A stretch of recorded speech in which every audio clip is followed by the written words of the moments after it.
Well, welcome back to the channel. I appreciate y'all stopping by. Today I've got something special for me. They're all special to me. I am going to be working on a hand plane that my buddy Vincent from England sent me. This Sedgley #4 is ever so slightly smaller than a Stanley #4. It's not in bad shape. It does have some rough edges. It's got a lot of excess paint on it, and it needs to be cleaned up. I actually like all the excess paint and the history that it has, but I get it apart and see which direction I want to go with it. I have an idea, but let's see if it tells me it wants to do something different.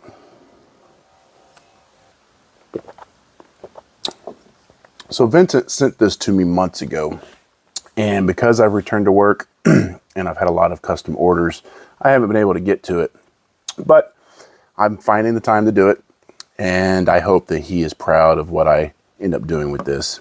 So my first step is going to be to disassemble it and see what I got to work with. So I've touched on this before, and I'll touch on it again. Anytime that I'm dealing with a vintage piece that I don't know whether or not the screws and fasteners are proprietary, whether or not I know if I can get replacements, I break out my gunsmithing tool set, because I can match the bit size to the fasteners exactly and minimize the chance of damaging anything. So that's what I'm going to do, and get this joker pulled apart, cleaned up, and see where we're at.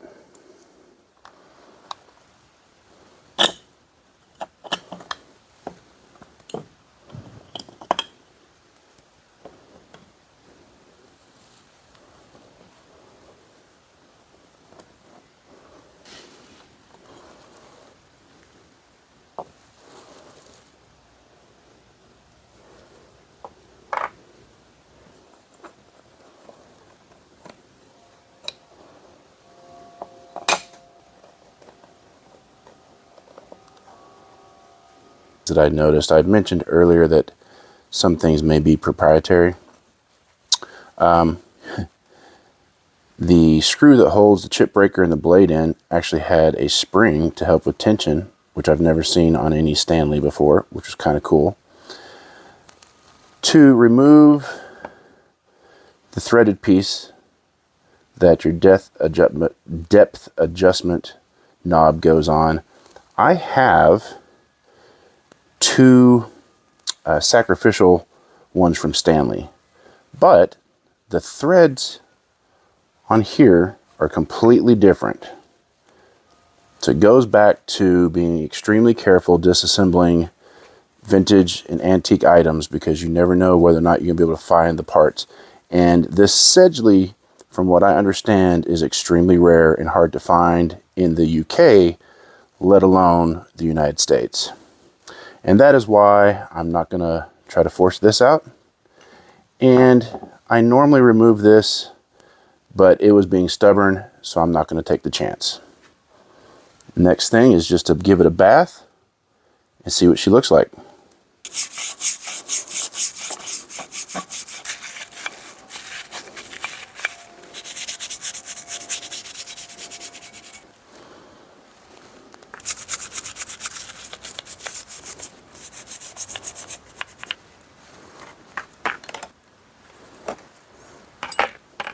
All right. What are we going to do with this thing, bud? I don't know. What do you think? Tell me. What are you thinking? You're not interested in this project? No? Do you want to go terrorize the cat? Is that what you want to do? You want to go terrorize the cat? I know you do. Okay, go. He's no help today. So my original plan was to do a user Prezzer Resta customization. I don't even know what I was planning on, but I was going to try and leave as much of the original paint as possible, but yet remove some of the splatter paint. Unfortunately, with just very light touches of mineral spirits, the original paint's already coming off. I'm going to try to proceed down that path with leaving the original paint. But if it doesn't look like I'm going to be able to save it, if I've already messed it up too much, then it's going to get a new paint job. There's plating on the lever cap that's coming off, so that's going to get stripped. Basically, I'm going to hit some of the parts on a wire wheel. Some of them are going to get hit with conditioning abrasives on a Dremel and wire wheels on a Dremel. Some of them are just going to get triple-aught steel wool and oil. I'm going to clean it up the best that I can with leaving as much original history as possible. Like I said, this paint is already wanting to come off, but we'll see what happens. It may stop after, if I just keep my hands off of it, it may stop and just might be able to preserve it. We'll see. If y'all have watched my channel for any amount of time, you'll know that midstream, I'll take a hard left and just go off and do whatever. So stick around. Let's see what happens.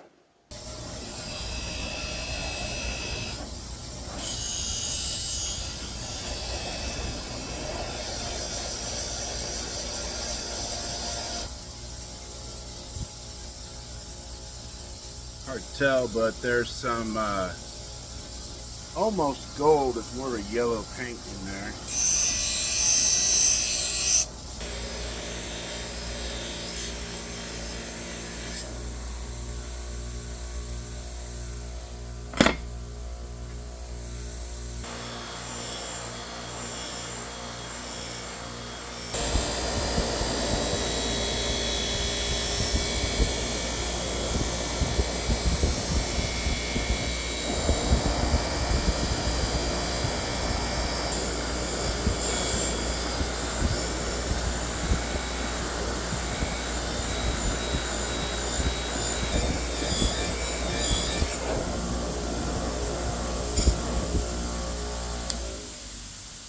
Well, I've done the initial cleaning on everything.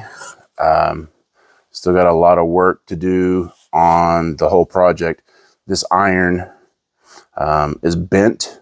I guess it's been dropped, and it is extremely dull. So that's going to take a lot of work. I'm going to still have to clean up the tote and the knob. Clean up the chip breaker. And I've cleaned up the body of the plane. I've left the original paint. And for now, I'm going to keep the original paint. I don't know if that is the route that's going to prevail on the project. We'll see the further along I get. But I think I'm going to keep the original paint. We'll see. The brass. I don't have any Brasso, but I've seen people talk about soaking brass in either ketchup or Coke. I think ketchup will be extremely messy. And I don't have any Coke, but I stole one of my wife's Dr. Peppers, and I've soaked the brass in the Dr. Pepper for about 24 hours. As you can see, soaking it in Dr. Pepper for 24 hours, I guess it's the acidity in the drink, did pretty good job cleaning it up already. I have some Neverdol. I hit it with some Neverdol and maybe 1,000 grit sandpaper. I know for certain I'm going to polish up the tops with some 1,000 grit because they will be visible on the tote and knob. I did mostly clean up a lot of the hardware already, and I will be continuing to clean that up and polish that up. Some of the screws, if I can find them, they're pitted. I'll try to clean those up. One of them in particular, if I can find it, it's all chewed up. It needs to be filed down. Yep. I know one of them is. I saw it. One of them needs to be filed down and have the screw slot cleaned up. But I'll be doing that. So yeah, I'll continue. I need to clean up the washers, continue to clean up the hardware, and then on to the next step. I've got the brass hardware chucked up in a drill, and I'm not going to start too abrasive. I'm going to try to start out with 400 and then work my way up to about 1200. I'm I'm not worried about the sides here. I'm just going to be focusing on the face because that's the only thing that's going to be showing. And I don't want to remove too much material. And I'm hoping that 400 will take out some of the scratching and pitting. So let's see.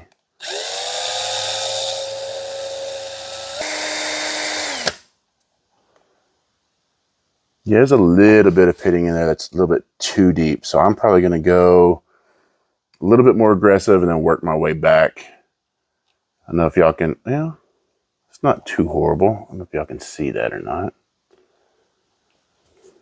We'll get it cleaned up, continuing with this, and I'll show you the result.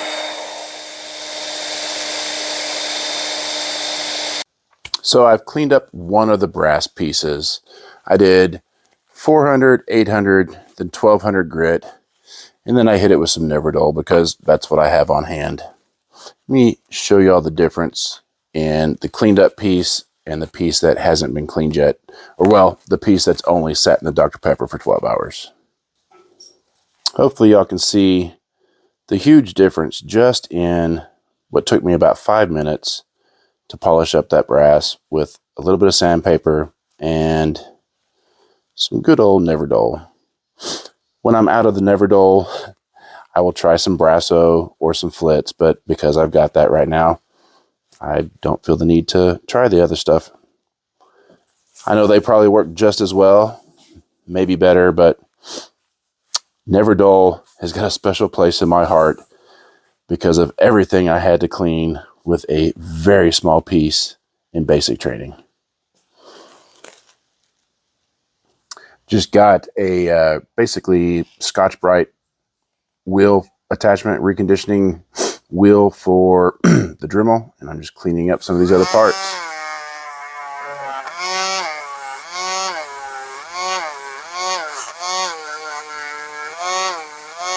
Makes really quick work of it.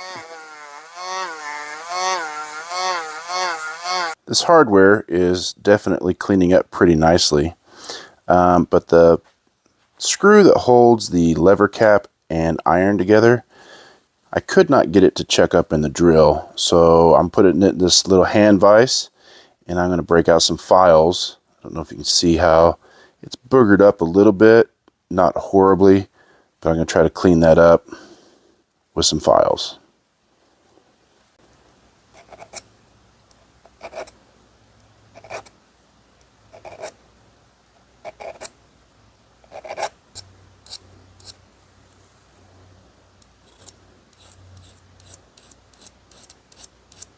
Well, I have got most everything cleaned up. The lever adjustment is bent on this. I'm going to try to straighten that out. Some of the parts and some of the pieces, to get the rust off of them, I had to take the finish off, and I will be re-bluing them.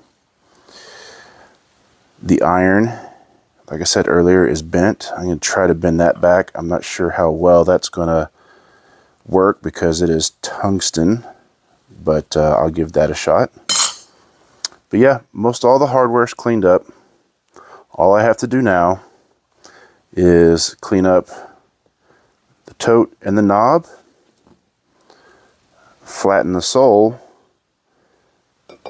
glue the parts, and put it back together.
What I'm going to work on next is removing the lacquer and the overspilled paint that people have gotten all over the tote and the knob. I'm going to use card scrapers, and the knob I will probably chuck up in a drill and use sandpaper. And then I will start bluing some parts. Don't know if y'all can tell or not, but there is a partial original sticker on here. If anybody knows what the Sedgley sticker looks like and knows where I could find that image, let me know, because I would love to learn how to do water transfer stickers and reproduce it.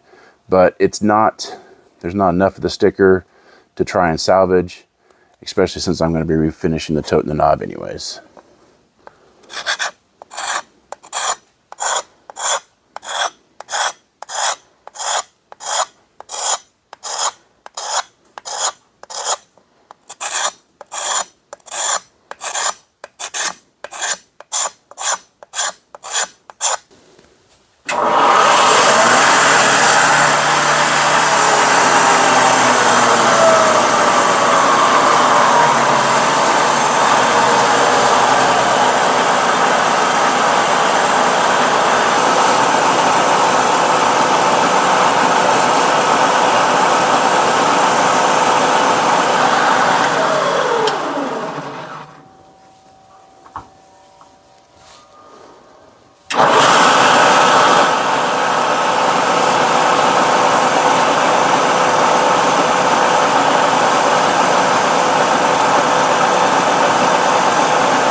Other than these few parts, I am going to blue the lever cap, but the paint, I've got some paint on the lever cap and it's still drying. So until it's ready, I'm going to go ahead and just blue these. Get these in here, let them soak for a little bit.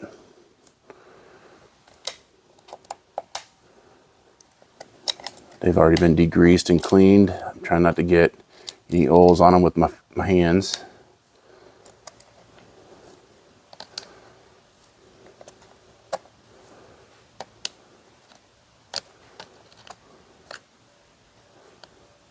Normally I brush the bluing solution on, but I wanted to see what kind of results I would get by soaking and dipping them in it. Kind of pat it dry.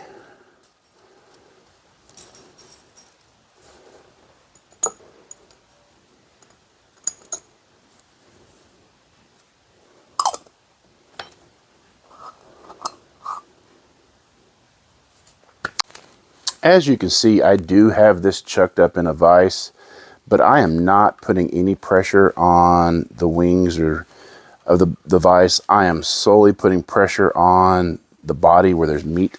And I'm going to come in with a file real quick and just smooth out these edges a little bit so that it doesn't snag. If I can get in here real close, I'll show y'all. It's nicked and dinged all over the place because nobody beveled those edges to begin with, and it got caught on things. Don't know if y'all can see. I have made a couple of passes with the file, but not enough to remove those nicks and dings. Same up on the front. It's chipped up, and that's just going to make snag points. So I'm going to take a file and bevel that and smooth that out. You see, it moved on me because I don't have a lot of pressure on it because I don't want to take a chance. Even though I've got it clamped here, I don't want to take a chance of cracking it. Just skating right now. It's not even biting in. There it goes. It's starting to bite now.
know if you can tell or not, but it's got a little hollow in the middle here. But for the most part, the entire perimeter is flat. I'm going to continue working on it, try to flatten it as much as possible.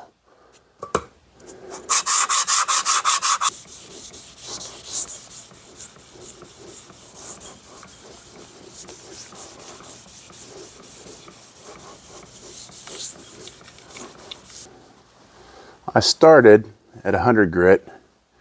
There are some deep scratches. They're not like, you can barely even feel them. They're just visible. You can't really feel them with your fingernail.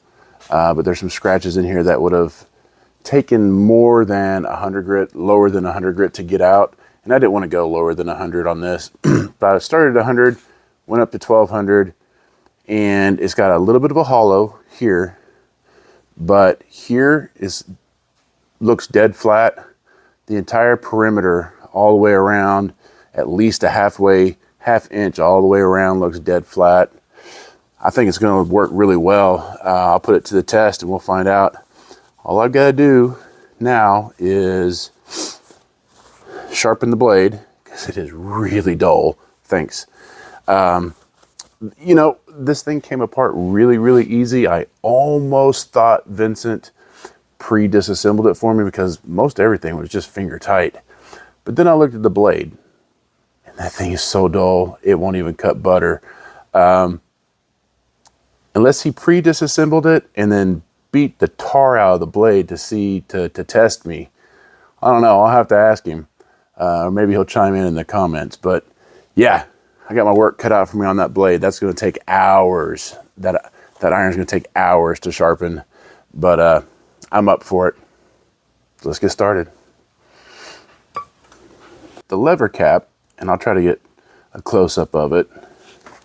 The lever cap says, I don't know if y'all can read that or not, but 25 degrees is what they suggest sharpening the iron at. So I'm going to get this set up in my trend sharpening jig. If you haven't seen how well this works, I do have a video going over and reviewing it. It works wonders. I don't mind sharpening by hand, and I'm capable of doing that, but I have a very bad carpal tunnel. So this helps save my hands. So get this set up and get it sharpened. This iron is extremely dull. Nothing. It would not cut butter. I almost think that Vincent banged it up and messed it up just to test me out, because that is, whew, man, that's horrible. And actually, I'm getting ahead of myself. I want to flatten the back of this first. This is going to take a lot of work. So basically all I'm going to do is flatten from about here down as best I can, and then I'll flip it over, put it in the jig, and recreate that 25 degree bevel.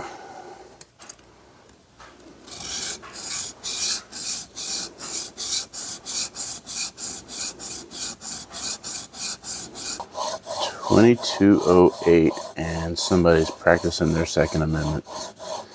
Gotta love America.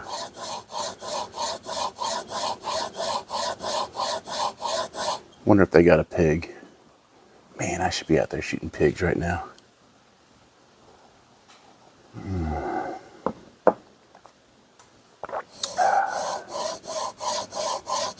All right. I used the trend stones, so 300 to 1,000, and then I polished up the edge on this surgical Arkansas black. All I have to do now is strop it and test it out. or well, reassemble it and test it out.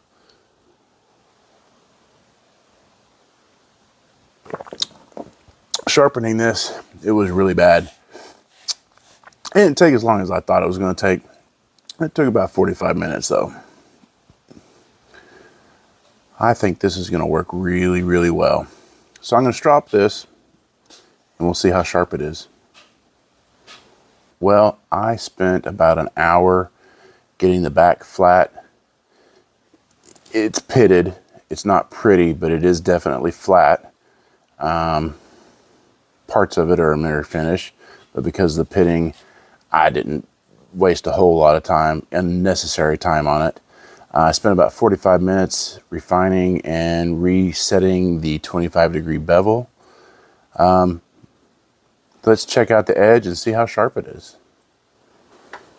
So I already know that it's razor sharp. As you can see, there's hair floating around the table, but I didn't have the camera focused properly. So let me show y'all. I mean, y'all can see the bare spots on my arm already.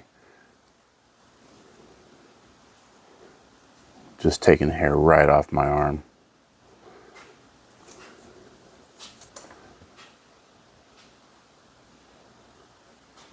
It is definitely razor sharp. Like I said, the back side is pretty pitted and bad, but I got it dead flat. I didn't spend a whole lot of time going beyond dead flat. The edge itself is a mirror finish, and it is just deadly razor sharp. I painted, the original one looked like it was yellow, almost a gold, not quite gold, not a bronze, not a gold, but more yellow in the inlay on the lever cap. But it looks way too pretty. I just finished bluing it. It looks way too pretty and new. So I'm taking some steel wool with a little bit of oil on it from buffing out the bluing. And I'm trying to rub that Sedgley to get it to look like it's a little bit used and worn. I don't want that to look too pretty. I want to kind of go along with the whole theme of the body of it still original. The only reason I repainted that was because there was almost no paint whatsoever in it. And like I said, this was plated. The backside's plated as well. But the plating on it was almost a blue color. So I sanded all the plating off the front of it and blued it. I took the sanding up to, I think it was 600. And then I blued it. I think it looks pretty good. Get all that, ooh, some steel wool on there. Get all that oil off now. Yeah, I think that looks pretty darn good.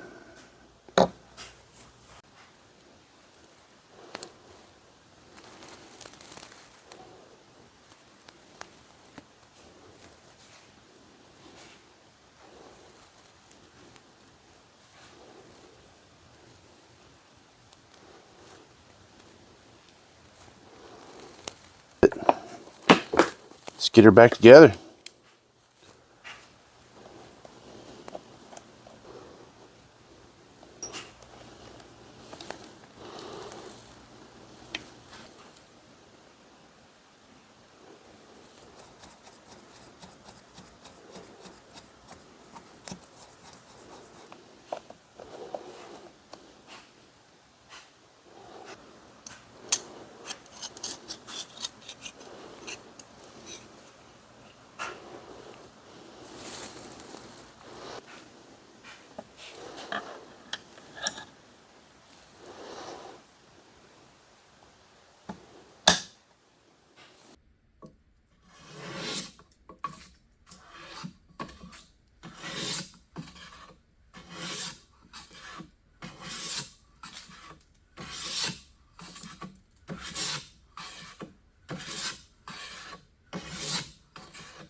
I've only used a handful of planes, but I can definitely say that this feels absolutely amazing compared to anything else I've ever used. Feels solid, cuts wonderfully. I don't know if it's the way I tuned it up or what, but it feels and works amazing. Well, I'm going to go ahead and clean it up with my rag and a mason jar, get it oiled up, and it is going to go up on the wall until the next time I need to use it. Vincent, thank you so very much for this amazing gift. This is something that I'm going to cherish for a very, very long time. Thank you, sir. Thank y'all for stopping by. I know this has got to be a long video. If y'all stuck around, thank you. Please think about subscribing. And until next time, get out there, save something from being forgotten, and live a big life.